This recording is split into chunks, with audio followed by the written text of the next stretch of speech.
የኢትዮጵያና ቻይና ዲፕሎማሲያዊ ግንኙነት 55 ዓመታትን እንዳስቆጠረ ተሰምቷል። ዶክተር ስንቅነሽ ገብሬ በቻይና የኢትዮጵያ ዩኒቨርሲቲዎች ውስጥ የአማርኛ ቋንቋ አስተማሪ ናትና እኔ በጣም ደስ የሚለኝና ዶክተር ስንቅነሽን ጀግና ናት የምለው ቻይኖችን አማርኛ ቋንቋ በማስተማር በዲግሪ አስመርቃለች። ቻይና ምድር ውስጥ እንግዲህ እንደዚህ አይነት ክብር አለን ማለት ነው ኢትዮጵያኖች። እና ሰሞኑን በኢትዮጵያ ኤምባሲ ውስጥ የነበረው ፕሮግራም ይህንን ያመላከተ ነበረ። የሁለቱን ሀገራት ግንኙነት ወደ ላቀ ደረጃ ላይ ያደረሰ እንደነበረ ዶክተር ስንቅነሽ ባስተላለፈችልን መልእክት ለመገንዘብ ችለናል። አንዳንድ ሰዎች እርግማንም ባርኮትም የሚደርስ አይመስላቸውም። ይደርሳል፣ ልብና አድርጎ ይደርሳል። ስለዚህ እንራገማለን፣ እንባርካለን፣ እናሳስባለን። ይሄን ቪዲዮ እስከ መጨረሻው በመከታተል መልእክታችንን ለብዙዎች አጋሩ። ለምን እንራገማለን?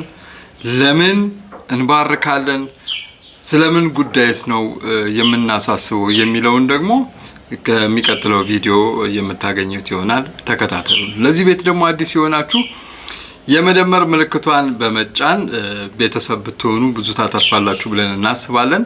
ትናንት ቲክቶክ እና ዩቲዩብ ላይ የለቀቅነውን ቪዲዮ መነሻ በማድረግ በርካታ ወገኖች በውስጥ ልክ ነው ልክ አይደለም የሚል ሐሳብ አጋርተውኛል። እስኪ መጀመሪያ የኛን ዘገባ በመጠኑ ተከታተሉት። ፍትህ በግፍ ቻይና ውስጥ ለተገደለችው ወጣት ብለን ነበር የጀመርነው። ቻይና ውስጥ ስለሞተችዋ ስለዚህች ልጅ ከዚህ በፊት መረጃዎችን ያካፈልናችሁ እንደነበር ይታወሳል። ይሁን እንጂ ትክክለኛው መረጃ ይሄ ነው በማለት አዲስ መረጃ ከቻይና ያካፈለችን የፓንዳ ኢትዮ ቻይና ቲም አባላለች። እንዲህ በማለት መልእክቷን ትጀምራለች። የልጅቷን ሞት የሰማሁት ኢትዮጵያ ሆኜ ነው። አዲስ አበባ ውስጥ አንድ ቦታ እኔና ባለቤቴ ከቻይኖቹ ጋር እየተዝናናን ነበር። መሀል ላይ ግን ድንገት ቻይኖቹ ተደናግጠው እንዴት ሊሆን ቻለ እየተባባሉ ሲጠያየቁ ሰማኋቸውና ምንድን ነው ስል ታውቃለህ፣ እኔ እንዳልሰማቸው በቃ ዝም በሉ ተባባሉ። ምንድነው የተፈጠረው ብዬ ደነገጥኩኝ። በኋላ ግን አዲስ አበባ ያለች አንዲት ሴት አለች። ደውዬ የተፈጠረ ነገር አለ እንዴ ብዬ ስጠይቃት አዎ በዚህ አይነት ሁኔታ ያገባች ልጅ ነበረች፣ ሞተች አለችኝ። ወዲያው ቻይና ከ5 ዓመታት በላይ የኖረች አንዲት ኢትዮጵያዊ ሴት አለች። ደወልኩላትና ስጠይቃት የነገረችኝ ነገር በጣም አሳዛኝ ነበረ። እንደዛ ቀን አልቅሼ አላውቅም። የልጅቷን ስልክ እንደዘጋው ከባሌ ጋር ወደ ቤታችን ስንገባ ጠየቅኩት። ይሁን እንጂ እሱ ችግር ውስጥ እንዳንገባ በማሰብ ምንም ነገር ሊነግረኝ አልቻለም። ቻይና ያለችው ጓደኛዬ እንደነገረችን ከሆነ ልጅቷ ወደ ቻይና እንደመጣች ባሏ ቪዲዮ የሚሰራ ሰው ነበርና አብራው ላይፍ ትገባ ነበረ። ባልየው እንደውም ከዚህ በፊት እኔን ፎሎ አድርጎ በውስጥ ከኢትዮጵያ ሚስት እንደሚፈልግ ገልጾልኝ ነበረና መልስ አልሰጠሁትም። ሰውየው እሱ ነው። እሷም አብራው ላይፍ ትገባ ነበር። እናም ላይቭ ላይ ሆና ኢትዮጵያኖች ሰላም ሲሏት እባካችሁ እርዱኝ ትል ነበረ። እና ይህንን ታሪክ የምትነግረኝ ልጅ በምንድነው የምረዳሽ ብላ ትጠይቃታለች። ምላሿ ሰውየው ይደበድበኛል የሚል ነበረ። ያኔ ዊቻት ቁጥርሽን ላኪልኝ ትላታለች። በዚህ መሰረት በዊቻት ሁለቱ ኢትዮጵያውያን ሴቶች ማውራት ጀመሩ ማለት ነው። አልፈልግም ወደ ኢትዮጵያ መልሰኝ ስለው ያወጣሁብሽን ገንዘብ ካልመለሽ አትሄጂም እያለ ነው የሚደበድበኝ አለቻት። እሷም ፖሊስ ጣቢያ እንድትሄድና ጉዳዩን ለፖሊስ እንድታሳውቅ ነገረቻት። በዚህ መሰረት ፖሊስ እንዴት እንደሚጠራ አስረድታት ፖሊስ መጣላት።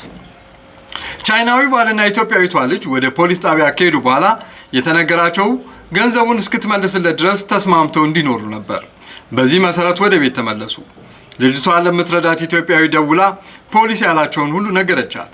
ይሁን እንጂ ባልየው ብዙ ጊዜ ስልክ ስታወራ ከቤተሰብ ጋር እንኳን መሆኑን እየገለጸችለት እሱንም ቢሆን አጭር አድርጊ ይላት ስለነበር የመረጃ ልውውጣቸው አነስተኛ ነበረ። ይህም ሆኖ ግን ቻይናዊ ባል ብሬን መልሺ እያለ በየቀኑ ስለሚደበድባት ፖሊሶች ለሁለተኛ ጊዜ መጥተው ካልሆነ ወደ ሀገሯ መልሳት ይሉታል። ያኔ እሺ ከዚህ በኋላ በመታት እጄን ይስበረው ብሎ ወደ ቤቱ መለሳት። ከዚህ በኋላ የልጅቷ ድምጽ ጠፋ። ትንሽ ቆይቶም ኢትዮጵያዊቷ ወጣት መሞቷና አስከሬኗም ኩሬ ውስጥ መገኘቱ ተሰማ። ልጅቷ ራሷን ያጠፋቸው የሚሉ አንዳንድ ኢትዮጵያውያን ቻይኖች ሰው እንደማይገሉና በስነ ልቦና ጦርነት ግን ሰዎች ራሳቸውን እንዲያጠፉ የማድረግ አቅም እንዳላቸው በመንገር ሊያሳምኑን ሞከሩ። እንኳን አደረሳችሁ ለቻይና ዓመት በዓል እና እስቲ አንዳንድ ማቆም ስለሞተችዋ ልጅ ልንገራችሁ። ልጅቷ መጀመሪያ በቻይና ሆቴል ውስጥ በጽዳት ሰራተኝነት ነበር የምትሰራው እዚህ አዲስ አበባ ማለት ነው። እና ልጁ ደግሞ ያገባት እሱም እዚሁ ኢትዮጵያ ሀገር ውስጥ ነበር ይሰራ ነበር እዚህ። እሷ ልጅቷ የምትሰራበት ሆቴል ነው ልጅቷንም ልጁንም ያጋባቸው ማለት ፕሮሰሱን ያስጨረሰላቸው እዛ ውስጥ የሚሰራ ሰው። ተጋብተው ወደ ቻይና ከመጡ በኋላ አለመስማማት ተፈጥሮ ጠፍታበት እንደገና እንደተገኘችና ከዛ በኋላ ይግደላት ራሷን ትግደል አልታወቀም። ልጁ ግን የጭንቅላት በሽታ ህመም እንዳለበት በተለይ ሲናደድ ሰዎችን ዘሎ የሚይዝ አይነት ሰው ነው። አሁን እሱም እንደሞተና ልጅቷን ግን ማን እንደገደላት አይታወቅም። ሌሎች ደግሞ አረ እንደሱ አይደለም እሷን ከገደላት በኋላ እሱም ራሱን አጥፍቷል በማለት ስናምናቸው የነበሩ ወገኖች አስረዱን። አጀብ ነው። ሰላም እንዴት አመሻችሁ? እንግዲህ ልጅቱ ኤፍራታ ይስማው ጤናው ትባላለች። በቻይና አግብታ ትኖር የነበረች ሴት ነች። በጣም ወጣት ልጅ ነች። በትክክል በቤቷ ውስጥ ተገላ ነው የተገኘችው በገመድ ታንቃ። እንግዲህ ሰስፔክት ሊስት ላይ ያለው ባለቤቷ ነው፣ እየተፈለገ ነው። በአካል ሄደን ጋንሱ ባይን ከተማ የሚባል እና በአካል ሄደን ቼክ አድርገናል ጉዳዩን። ኤምባሲ ይዞታል። ፕሮባብሊ አሁን 15 ቀን ይሆናል ኤምባሲ ይሄንን ኬስ ከያዘው። አክቹሊ 3 ሳምንት ይሆናል ይሄንን ኬስ ካወቅን ከሰማን። እየተከታተልን ነው፣ እያጣራን ነው። እንደ መንግስት መደረግ ያለበትን ነገር እያደረግን ነው። ፋይናላይዝ ስናደርገው እናሳውቃቸዋለን። ተረጋጉ። ኤምባሲው ያውቃል ይሄንን ኢንፎርሜሽን። ማድረግ ያለብንን ነገር በሙሉ ለዜጋችን የሚገባውን እየታገልን ነው። ፋይናላይዝ ስናደርገው ኦፊሻሊ የምናሳውቃችሁ ይሆናል። እናሳውቃችኋለን ማለት ነው። ሁሉም ኢንፎርሜሽን አለን። አትረበሹ፣ አትደናገጡ። የሚቻለንን ደግሞ እያደረግን ነው እና ይሄ ኢንፎርሜሽንን ከእናንተ ለመደበቅ ሳይሆን የተጠናከረ አግባብ ያለው ትክክለኛ መልስን የያዘ እንደዚህ ያደረገውን ሰው ወደ ፍርድ አምጥቶ መልስን የሚሰጥ ነገር ሲኖር ነው የምናሳውቃችሁ በሚል መልኩ ሆልድ ስላደረግ ነው እንጂ አሁንም እየተሰራ ነው ያለውን ነገር እንግዲህ አሳውቃችኋለሁ። እባካችሁ ተረጋጉ። ቻይና የሚገኙ አንዳንድ ኢትዮጵያውያን ሴቶች ስለ ልጅቷ ይህንን በሚነግሩን ወቅት ቻይኖቹ ግን መረጃ በማጥፋት ላይ ነበሩ። አዎ ኳይሹም ሆነ ቲክቶክ ላይ ያለው የልጅቷ ምስል እንዲወርድ አደረጉ። የአካባቢ ፖሊሶች ቤት ለቤት በመሄድ የትኛውም ኢትዮጵያዊ ስለዚህ ጉዳይ ምንም ነገር እንዳያወራ ጥብቅ ማስጠንቀቂያ ሰጡ። በመቀጠልም ቤተሰቧ የማይታወቅ ስለሆነ አስከሬኗን አቃጥለው መረጃ ለመደበቅ እንቅስቃሴ ውስጥ ገቡ። በዚህ መካከል ነው ይህን መረጃ በቁጭት የምታጋራን ኢትዮጵያዊ የቻይና ሚስት ገዳይ የተባለው ሰው ሞቷል ከተባለ በኋላ በህይወት ተርፈዋል መባሉን የሰማችው። ጉዳዩን በተለያዩ መንገድ ስታጣራ ለካ ሰውየው ቤት ውስጥ አንቆ ከገደላት በኋላ ነው ኩሬው ውስጥ የከተታት። ከዚያም በቤተሰቡ እሱም እንደሞተ ተደርጎ ተወራ። ክቡራትና ክቡራን ኢትዮጵያውያንና እውነተኛ የቻይና ተወላጅ ወዳጆቻችን እንዲህ ማድረግ ያስፈለገበት ምክንያት ምንድነው የሚል ጥያቄ ሁላችሁም ዘንድ ሊኖር ይችላል። መልሱ ግን ግልጽ ነው። የአካባቢው አስተዳደር እንደ ሀገር የቻይና ስም ከዚህ ወንጀል ጋር በተያያዘ እንዳይጎድፍ ሊሆን ይችላል። ገዳይና ቤተሰቦቹስ ልጆቻቸው በነፍስ ማጥፋት ወንጀል እንዳይጠየቅና ከዛም አልፎ ለሟች ቤተሰቦች ካሳ ላለመክፈል እንደሆነ የፓንዳ ኢትዮ ቻይና ቲም ያምናል። በነገራችን ላይ ይህች በሀያዎቹ መጀመሪያ እድሜ ላይ የምትገኝ ወጣት ትውልድ ቦታዋ ዱከም ከተማ ነው የሚል ሀሳብ አለ።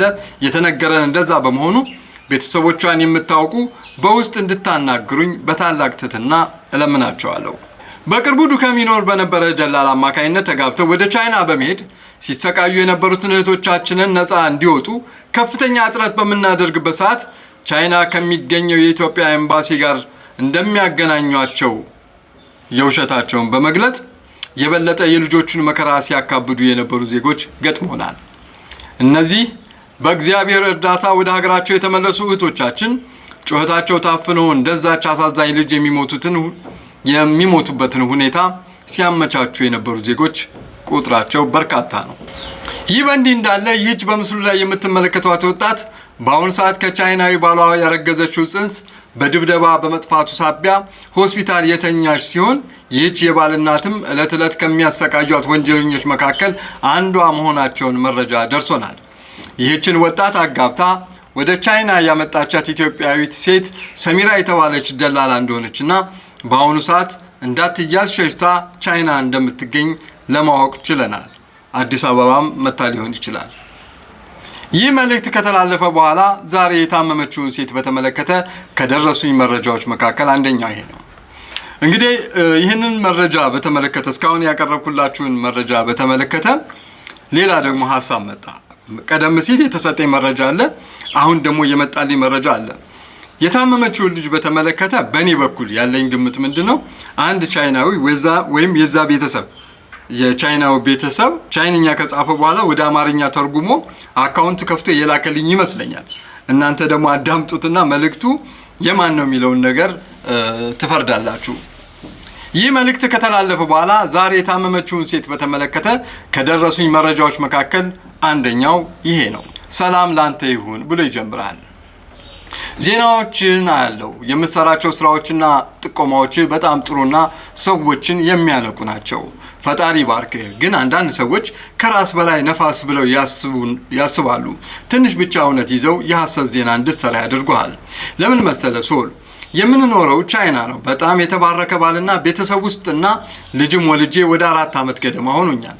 አሁን ቅርብ ጊዜ ያየሁት አንድ ዜና ላይ ልጅቱን አውቃታለሁ እና የባሏን ወንድም ያገባች አንድ ኢትዮጵያዊ ጎረቤት አለች እና ሌሎች ጓደኞቿም ቻይና የምትኖርበት ቤት ድረስ ሄደው ጠይቀዋት እንደነበር አውርተናል። ብዙ ጓደኞች አሏት። ወደ ቻይና እንደሄደች ጥሩ ኑሮ እንደምትኖር ለብዙ ሰዎች ታወራ ነበር። የታመመችው ልጅ መሰለኝ። ከዛ አብራት የሄደች ጓደኛዋ ከባሏ ጋር ስላልተስማማች ተመለሰች። ስለዚህ እሷም የመመለስ ሐሳብ አደረባት። ስለዚህ ባሏንና ቤተሰቧን ሰላም መንሳት ጀመረች። እንደዛ ሲሆን ወደ ሀገሯ እንድትመለስ ይስማማሉ። በዚህ መሃል ነበር ነፍሰ ጡር መሆኗ የታወቀው። ከዛ በጣም ነበር የሚንከባከቧት። ነገሮች ቀዘቀዙ። ነገር ግን የእነሱ እንክብካቤ እንደ እሬት እየመረራት መጣ። ወደ ኢትዮጵያ የተመለሱ ጓደኞቿ ጉትጎታ በትዳር የመኖር ተስፋዋን ሙሉ በሙሉ አስተዋት። ሕክምና ሄደው ቼክ ሲያደርጉ ጽንሱ ማደግ አይችልም አሏት። እሷ ግን እንዲያ እንደሆነች ሀገር ይገባለሁ ስትል ይህን አንቺንም ለሞት ሊያጋልጥሽ ይችላል በማለት በሕክምና እንዲወርድ ተደረገ። ይህ ሲሆን ከጎኗ የነበሩ የባሏ ቤተሰብ ናቸው።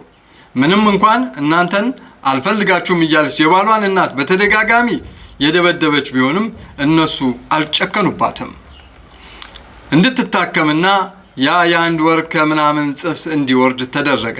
ስለዚህ ያ ነበር ሐኪም ቤት ሆና የተነሳችውን ፎቶ ማህበራዊ ሚዲያ ላይ እንዲሰራጭ ያደረገችው። የቻይናው ቤተሰቦች እየተንከባከቧት፣ እሷ ደግሞ የባሏን እናት ደበደበች ነው የሚሉንና ያኔ ነው ፎቶ የተነሳችው ይላሉ። በስተመጨረሻ ትኬት ገዝተው ወደ ኢትዮጵያ እንድትመለስ አድርገዋል። ብዙ ሰዎች በሱስ ውስጥ የተዘፈቁ ናቸው። ስለዚህ ሱስ ውስጥ ያለ ሰው ምን አይነት እንደሆነ ልነግራችሁ አልችልም። ከተቻለ የቅርብ ከሆነ ሰው ተጨማሪ መረጃ ወስደ ዜና ብትሰራ የተሻለ ነው። አንተም ኤምባሲዎች ጋር ጥንቃቄ እንዲያደርጉ የሰጠከው ጥቆማ በጣም ጥሩ ነው። አመሰግናለሁ። ይህንንም ለሰዎች እንደምታጋራው ተስፋ አደርጋለሁ ይላል ቻይናዊው ጎረምሳ በአማርኛ የላከልኝ መልእክት አድርጌ ነው የምቆጥረው። ምክንያቱም ኢትዮጵያዊቷን ሱሰኛ አድርጎ ኢትዮጵያዊቷን የቻይና የባሏን እና ደብዳቤ አድርጎ በሌላ በኩል ደግሞ ቻይናዎቹን ተንከባካቢ አድርጎ የሳለልኝ ጽሁፍ እንዴት አድርጌ ከኢትዮጵያዊ የተላከ ነው ብዬ ልመን? ምናልባትም ደላላ ከሆነች ሌላ ጉዳይ ነው። እንደ ጋዜጠኛ ገለልተኛ ባለመሆኔ ግን ይቅር በሉኝ። ከዚህ ሀተታ በኋላ የሞተችው ልጅ በተመለከተ ደግሞ ሌላ አዲስ መረጃ ደረሰኝ። የመጀመሪያው ትናንት ባቀረብኩት ቪዲዮ ላይ የነበረው ሰው ዴቪድ የተባለው ቻይናዊ ሲሆን እሱ ከሟቿ ጋር በተገናኘ ምስሉ መቅረቡ ቅር እንዳሳስባለው ነግሮኝ በተለያየ መንገድ ስራው ድለላ አለመሆንና ሟቿን በተመለከተ ባሏ የሆነው ሰው ቀደም ብሎ ከኢትዮጵያ ሚስት ፈልጉልኝ ብሎ ጠይቆት እንደነበረ እንዲሁም የአእምሮ ችግር እንዳለበት ስላወቀ ከእሱ ጋር ምንም ነገር መስራት እንደማይፈልግ ነግሮት መለያየቱን ገልጾልኛል። ከዛ በኋላ ግን ኤርፖርት እንዳገኛቸውና አንድ ላይ ፎቶ እንደተነሱ ነግሮኝ የሟቿን ተጨማሪ ፎቶ ሰጥቶኛል። ገዳይ በአሁኑ ሰዓት ቻይና ውስጥ በህግ ቁጥጥር ስር መሆኑን ጭምር ገልጾልኛል። ይህ ትናንትና አቅርቤው የነበረው ቻይና ዴቪድ ይባላል። ከኔ ጋር በነበረው ቻት እንግዲህ መልካም ሰው እንደሚመስል ለማወቅ ችያለሁ። እሱ ነው የልጅቷን ይህንን ምስል ያጋራኝ። ሰሚራ የተባለችውን ሴትን በተመለከተ ጠይቄው በአካል እንደማያውቃትና በቪዲዮ ግን የቻይና ወንዶች ከኢትዮጵያ ጋር እንደምታገናኝ ማየቱን ገልጾልኛል። ይህ ሰው አማርኛ የማትችል የኦሮሞ ሴት አግብቶ ኢትዮጵያም ቻይናም እንደሚኖር አውርቶኛል። ተባባሪ ሰው ይመስላል። ሟቿን ወጣት በተመለከተ ያጋባቻት ሰሚራ እንደሆነች የምታውቅ ሴት የሰሚራን ተጨማሪ ፎቶ የላከችልኝ ሲሆን ሰሚራ በርካታ ኢትዮጵያውያንን እንዳጋባች ገልጻልኛለች። በቅርቡ ወደ ሀገራቸው ከተመለሱ ወጣቶች አንደኛዋን ለመላክ ስትጣደፍ እንደነበረም ነግራኛለች። ኢትዮጵያ ስትመጣ ምንነጋገረው ጉዳይ ሆና ኢትዮጵያም ካለች ብታገኝን መልካም ነው። ሰሚራ በዚህ አጋጣሚ ጥሪ እናቀርብልሻለን። አንቺም መጥተሽ ሀሳብሽን እንድታጋሪን። ሶስተኛዋ መረጃ የሰጠችን ሴት ደግሞ በጣም አስደናቂ መልእክት አካፍላኛለች። የሟቿን ፓስፖርትና ገዳይ የተባለውን ቻይናዊ ሰው ምስል ከልዩ ልዩ ፎቶዎች ጋር የላከችልኝ አንዲት ቻይና የምትኖር ሴት ሰውየው መጀመሪያ እሷንም አግኝቷት እንደነበር ገልጻልኛለች። በፓስፖርቷ መሰረት የሟቿ ስም ኤፍራታ ይስማው እንደምትባል አውቀናል። ሰውየው ሟቿን ያገኛት በሰሚራ በኩል ሳይሆን በራሱ መንገድ እዛው አዲስ አበባ ቻይና ሬስቶራንት ውስጥ ነው ብላኛለች። ይህች ሴት በሌላ በኩል ታመመች የተባለችው ልጅ የምታውቀው ወደ ኢትዮጵያ መምጣቷን እንደሆነም ነግራኛለች። ይህች ሴት ሁለት መረጃ ሰጠኛለች። ከምትሰጠኝ ፎቶግራፎች እና ተጨማሪ መረጃዎች ውጪ አንደኛ በሰሚራ በኩል እንዳልተጋባች ሟቿን ማለት ነው። ሁለተኛ ደግሞ ያቺ የታመመችዋ ልጅ ወደ ኢትዮጵያ መመለሷን እንደምታውቅ ነግራኛለች። ሶስተኛ ሶስት ሰዎች ገዳይ የተባለው ሰውዬ ገዳዩ ከባንዳ መረጃ የሰጠችን ልጅ ሚስት ፈልግልኝ ብሏል። ዴቪድን ሚስት ፈልግልኝ ብሎታል። እንደገናችን ሶስተኛ ሴት ደግሞ ሚስት ፈልግ ቅሽቅሽ ያለ ሰው ነው እና በምስሉ ላይ የምትመለከቱት ሰው ነው። እኔና በዚህ ጉዳይ ላይ የምንሰራ ወዳጆቼ በቻይና የኢትዮጵያን ማህበር አመራሮችን አግኝተን መረጃዎችን የሰጠናቸው ሲሆን በቻይና የሚገኘው የኢትዮጵያ ኤምባሲ በጉብኝት ቪዛ ወደ ኢትዮጵያ ከሚመጡ ቻይናውያን መካከል በኳይሹና ቲክቶክ ላይ የኢትዮጵያንና ኢትዮጵያንን ስም እያጎደፉ ቪዲዮ የሚሰሩ ደላሎችን ቪዛ ባለመስጠት እንዲተባበሩ እንጠይቃለን። ከዚህ በተጨማሪ ኤምባሲ ውስጥ የተሰገሰጉትንና የዜጎቻችንን ድምጽ በማፈን ስራ ላይ የተሰማሩትን ኢትዮጵያን አጣርታችሁ ለህግ እንድታቀርቡልን ይሁን። በተመሳሳይ ሁኔታ ኢትዮጵያ ውስጥ የሚገኘው የቻይና ኤምባሲ ቻይናን ለመጎብኘት ብለው ቪዛ ከሚጠይቁ ኢትዮጵያውያን ሴቶች መካከል አንዳንዶቹ ከቻይና ሚስቶች ጋር የቅርብ ዝምድና እንዳላቸው የሚሰጡት መረጃ በደንብ መጣራት እንዳለበት ማሳሰብ እንወዳለን። የታፈረውና የተከበረው የቻይና ህዝብ በእነዚህ ስግብግብ ሰዎች ተግባር ስሙ እንዲቆሽሽ አትፍቀዱ። ይህ የወሲብ ንግድ ነው። በፍጥነት መቆም ይገባዋል። በቻይናም ይሁን ኢትዮጵያ ውስጥ ለምትኖሩ ኢትዮጵያውያን የቻይና ሚስቶች ለእናንተ መልእክት አለን። በመጀመሪያ በአጋጣሚ ትውውቅ የሚሆን በስራ ተገናኝታችሁ በፍቅር ወደ ትዳር የገባችሁ ቤተሰብ አፍረታችሁ በመከባበር ጥሩ ኑሮ የምትኖሩ ወገኖቻችን፣ የደላላ ጋብቻና የወሲብ ንግድን የምትጸየፉ ወገኖቻችን ፈጣሪ ከእናንተ ጋር ነውና ደስ ይበላችሁ። የእናንተ የሆነው ነገር የተባረከ ይሁን። ብዙ ተባዙ፣ ምድርን ሙሏት፣ ክፉ አይንካችሁ፣ ፍሬያማ ሁኑ፣ የደስታ ኑሮ ይሆንላችሁ። በመቀጠልም በፍቅርም ተጋቡ በደላላም ነገር ግን ዜጎቻችሁን ያልሆነ ትዳር ውስጥ ከታችሁ ገንዘብ የምትሰበስቡ ኢትዮጵያውያን ሴት ደላሎች ወንዶችም ልትሆኑ ትችላላችሁ። አዎ ከቻይናዊ ወንዶች በሚሊዮን ብር ተቀብላችሁ ለኢትዮጵያውያን ሴቶች ጥቂት ብሮችን በመስጠት አዲስ አበባና በሸገር ከተሞች ውስጥ ጥሩ ቪላ ቤት ሰርታችኋል። ይህ ንብረት በቻይና ውስጥ በሚሞቱና በየቀኑ በሚሰቃዩ ሴት እህቶቻችን ደም የተገዛ መሆኑን እወቁት። አሁን ዜጎች ሲያለቅሱ እናንተ ስቃችኋል። እግዚአብሔር ግን ከሰማይ ይመለከታል፣ ፍርዱንም ይሰጣል። እስከዛው ድረስ ግን መከራውን በልጆቻችሁ እዩት። የኢትዮጵያን እናቶች እንዳስለቀሳችሁ የሚያስለቅሳችሁ መከራ ከቤታችሁ አይውጣ። ይህ እርግማን ቃል ገንዘብ ከሰው በልጦባችሁ ለቻይና ደላሎች በሚሰሩት የባጃጅና የራይድ ሾፌሮች ላይ፣ አስተርጓሚዎችና ልዩ ልዩ አገልግሎት ሰጪዎች ላይ የጸና ይሁን። ይሰራል። ሰለሞን ምን አለ በሉ? ይሰራል። ጌታን ነው የምላችሁ ይሰራል። ኦኬ ለየዋሆቹ እድሜያችሁ 20ዎች ውስጥ የሚገኝ በገጠርና ከተማ የምትኖሩ ኢትዮጵያውያን ቆንጃጅት ለእናንተ መልእክታችን አዎ መለወጥ ትፈልጋላችሁ። ይህ ትክክለኛ ፍላጎት ነው። የማደግ ፍላጎትና ህልማችሁ የሚሳካው በትክክለኛው መረጃ እንጂ በተጭበረበረና በተሳሳተ ትርክት አይደለምና ስለ ቻይና ጉዞ ከሚያባብሏችሁ ሰዎች ተጠንቀቁ። ኢትዮጵያ ከሚገኘው የቻይና ኤምባሲ ሲጠይቋችሁ ትክክለኛውን መረጃ እንጂ የሚወስዷችሁ ሰዎች በሉ ብለው የነገሯችሁን አትናገሩ። እውነት ከተናገራችሁ እውነት ነፃ ያወጣችኋል። ውሸት ከተናገራችሁ የውሸት ኖራችሁ የእውነት ትሞታላችሁና ንቁ። በብዙ ትዕግስት እዚህ ድረስ ስታደምጡን የቆያችሁ ወገኖቻችን ለእናንተ ያለን መልእክታችን የሚከተለው ነው። ይህን መረጃ ለብዙዎች እንዲደርስ አጋሩት። በኦሮምኛ፣ ትግርኛና የተለያዩ ቋንቋዎች ተርጉማችሁ ቪዲዮ እንድትሰሩበት ፈቃዳችን ነው። ለውጭ ወራሪ ያልተንበረከከው ማንነታችን በርስ በርስ ጉዳይ ደብዝዞ ቢታይ ነውና መደፈራችን ህገ ወጥ የሰዎችን ዝውውር ተቃውሙ። በመጨረሻም የኢትዮጵያ መንግስት አስፈጻሚ አካላት በሙሉ እኛ ከናንተ በላይ አቅም የለንም። እንደ ዜጋ መረጃ የሚሆን ፍጭ ስንሰጣችሁ እስከ መጨረሻው ድረስ በመዋጋት ድል እንድናመጣ አጠብቁን። እውቀትም ሆነ ስልጣኑ ያላችሁ እናንተ ናችሁና በህግ አግባብ ችግሩ የሚፈታበትን ሁኔታ አመቻቹ። የዜጎችን መብት አስከብሩ። ጉዳዩ የተደራጀ ድንበር ዘለል ወንጀል ነውና በጥቂት ቻይናውያን ብልጣብልጥነት ሀገራችን ቆሻሻ ታሪክ እንዲኖራት እድል አትስጧቸው።